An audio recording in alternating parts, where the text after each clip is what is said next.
কুয়েতে বিভিন্ন অঞ্চলে আমরা প্রবাসী বাংলাদেশিরা বিভিন্ন যেসব এলাকায় বাংলাদেশ অধ্যুষিত এলাকা সেসব এলাকাগুলি দেখিয়ে থাকি তারা বাংলাদেশিরা কীভাবে ইফতারের আয়োজন করেন বা কী ইফতারে কী করে থাকেন।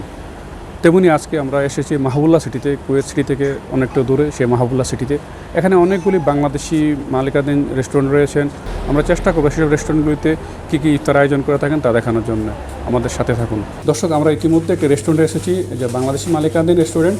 তো আমরা এখানে কথা বলবো এখানে কী ইফতারে কী আয়োজন করে থাকেন। আমাদের কাছে সব ধরনের ইফতার আছে, বিশেষ করে বাংলাদেশের যে ট্রেডিশন যে ইফতারের মধ্যে আয়োজন থাকে সব ধরনের ইফতার আমাদের কাছে আছে। এই যে এখানে আছে পাস্তা, তারপরে আলুর চপ, বেগুনি, পাশে এটা পকোড়া, সবজির পকোড়া, এই পেঁয়াজু, চনা বুট যেটা বাংলাদেশের সবচেয়ে প্রিয় খাবার, জিলাপি, আপনার এটা হচ্ছে সেমাই, ডিমের চপ, চিকেন রোল, এবং আমাদের কাছে চিকেন বিরিয়ানি, মাটন বিরিয়ানি, আরবিদের যে চিকেন মজবুজ, তারপরে বড় বাপের পোলা খাই, এরপরে আপনার চিকেন টিক্কা, মেজবান। এই রেস্টুরেন্টের নাম হচ্ছে মেজবান, চট্টগ্রামের যে ঐতিহ্যবাহী খাবার মেজবান। আমি আর ম্যাগি, স্বাদ ও ভালোবাসার দারুণ জুটি ফ্রম নেসলে। আজকে আমরা আপনাদের একটা কিচেনে নিয়ে আসি। ওনারা অনেকগুলি খাবার তৈরি করেছেন। কী খাবার ওনাদের কাছে পাওয়া যায় একটু জানার চেষ্টা করবো। আমাদের সাথে থাকুন। আচ্ছা, বলবেন আপনার এখানে কী পাওয়া যায়?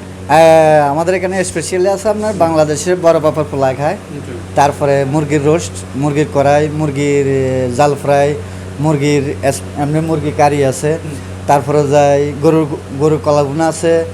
আর বাংলাদেশে আপনার চট্টগ্রাম ঐতিহ্য আপনার যেটা মেজবানি বলা হয় ওইটা আছে। আরবি খানা আছে আপনার চিকেন মজবুজ, লাহ মজবুজ, তারপর লাহাম বিরিয়ানি, তারপরে কিমা, চিকেন 65, চিকেন কারি, এগুলো আছে হিন্দিদের ভিতরে। কিন্তু এখানে কাস্টমার ক্রেতা কিন্তু বিভিন্ন দেশের মিক্সিং থাকে, যার কারণে তারা যে আয়োজনগুলি করে থাকেন শুধু এটা বাংলাদেশিদের না, বিভিন্ন দেশের মিলিত করে থাকেন। দর্শক, আমরা জানানোর চেষ্টা করবো যে এখানে যে আরেকটি রেস্টুরেন্টে যে বিভিন্ন ধরনের ইফতার আয়োজনগুলি করেছেন, ইফতারগুলি প্রাইসগুলি কেমন যদি একটু জানতে চান একজন বিক্রেতা আছে। আমাদের এখানে পাস্তা পাওয়া যাচ্ছে 250, আলুর চপ পাওয়া যাচ্ছে 50, বেগুনি পাওয়া যাচ্ছে 50, পকোড়া পাওয়া যাচ্ছে 50, পেঁয়াজু পাওয়া যাচ্ছে 50, চনা বুট পাওয়া যাচ্ছে 250।